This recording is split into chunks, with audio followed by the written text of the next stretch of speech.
It's Joshua Gar from Android Authority. What's going on, everybody? And I'm here at the beautiful LA Arboretum in the wonderful 626 to bring you another drop test. And this time we're talking about the Samsung Galaxy Note 3. This is the one that just came out, and it has a bit of a different design philosophy, so we want to see how it holds up to our drop test. Instead of glossy plastic, it's a textured plastic.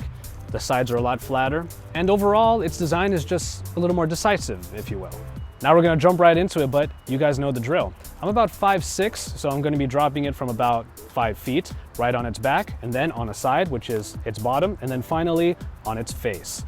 So, one thing you have to know though, drop tests can be kind of random. I'm going to do my best to get it to drop perfectly onto the floor, but even if it drops a little bit weird, we'll see how it does when it hits the floor.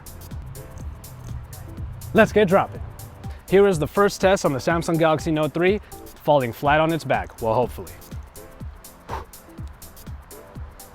All right, all the cameras should be going, and,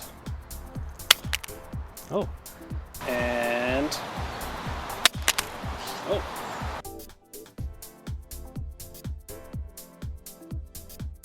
The only real damage that you can see is right around here where it landed. There's a couple scratches there, but other than that, the Note 3 seems to have survived the back test. But let's see how it fares in our side test where we drop it right onto its bottom. So here we go. Here comes our side test, drop it right onto its bottom, and here we go. Whoa.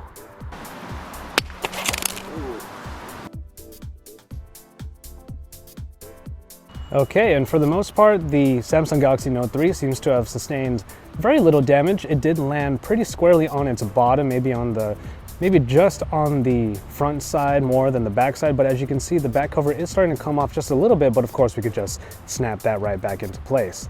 But there are some real scuffs right there. As you can see, the back cover does snap right back into place. We just have a lot of scratches on the bottom side right here.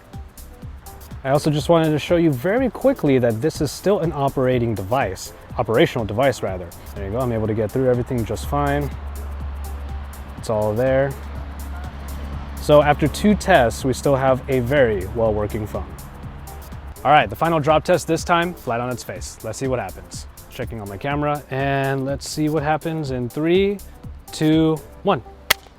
Oh, you can already see it. 1. Oh, you can already see it.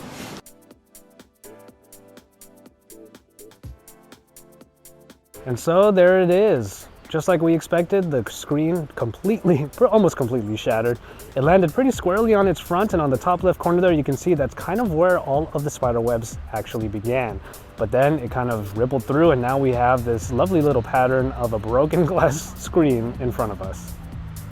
You do have somewhat of the fear that you might cut yourself on the screen. I can feel all of the little shards hitting my finger as I bring the drop down. But yeah, the screen still looks to be operational despite all of these cracks that are here, and I really hope I'm not cutting myself by doing this. On a hot day in Los Angeles, we found out that the Samsung Galaxy Note 3 is more than just a textured back.